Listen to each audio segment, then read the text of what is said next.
Jodak ma Nairobi nobago nyasi mar Christmas e kuonde magawa, limo kuonde pidho lee mag bunge kod tugo tuke mopogore opogore kaka okang' mar nyiso mor margi ne odiechieng' nyuol Yesu Kristo kod kawo yo makende ne tijegi mapile. Jafwambo Cynthia Onyango miyowa sigana mar chal mar boma ma Nairobi e kinde nyasi mar Christmas ma kawuono. Ng'eny apeyni e boma ma Nairobi onyiso chal mopogore opogore ka moko odich, moko odong' nono. Thoth oganda otimo limbe kuonde ma opogore opogore e apaya ma Thika Road Kamakis. Ne en kar chamo ring abula mitholo nyaluo kendo jopiny ne rito. Wuone, mine kod nyithindo otimo limbe makende ka mar bilo ring'o kendo chamo chiemo magisebedo ka gigombo e kinde ni mar sikuku. Hapa tunakinga kila kitu.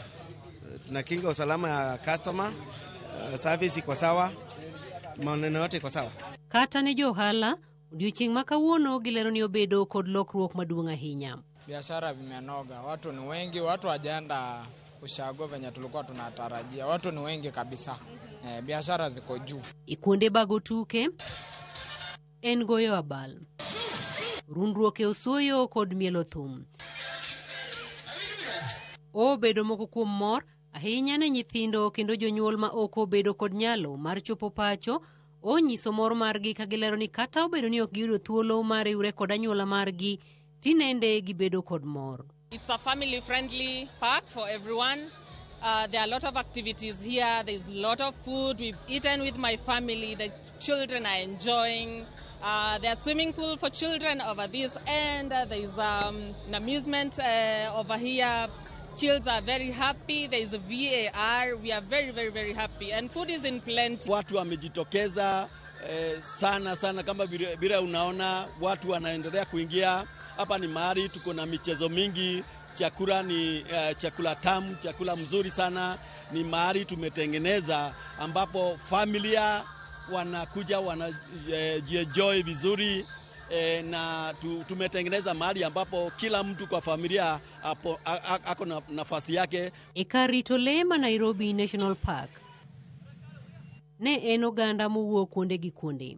Moko gi geche gi giwegi kendo moko gi tielo ka giduto gitemo yudo thuolo mar neno lee, ka mago ma oyudo thuolo opuoyo chenro mar sirikal mar keto kuonde neno lee e nengo manyangafu. Experience yangu ni mara yangu ya kwanza, but I've really enjoyed the place. Na tena next time na wish nikuwa mzima tena ningali nitarudi hii place. Nimeenjoy. Nimeona hiyo fare kwenda Vihiga sasa ni expensive sana. Kuna hiyo fare nitumia hapa hivi kujibamba. Nimefurahia kuona vitu kama monkey, zebra, lion na crocodile na vitu zingine. Kulikuwa kuna bamba sana. Nimeenjoy. Jalup jatend rito lee ma Nairobi National Park Polo Mondi opoyo jodak ma Nairobi kod alwora mage kuom wuok oko kendo siro kuonde rito lee ma pacho ka e kinde ni mag nyasi. Daher nyiso jo Kenya erokamano kuom wuotho e parks gi reserves mopogore opogore e Kenya kae, nikech mae en heritage wa and nyaka wa support in every way mawanyalo.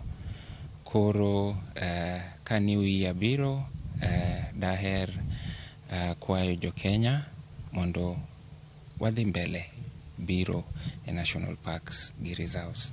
Gimor kod nyasi, jo Kenya otiko odiochieng' ma kawuono ka giwacho ni gigoyo erokamano maduong' ne Ruoth Nyasaye. Cynthia Onyango, Ramogi TV, Nairobi National Park, Nairobi. Jogo maonge nyalo kawuono yudo thuolo mar dhialo nyasi mar nyuol Jawar Yesu Kristo kaka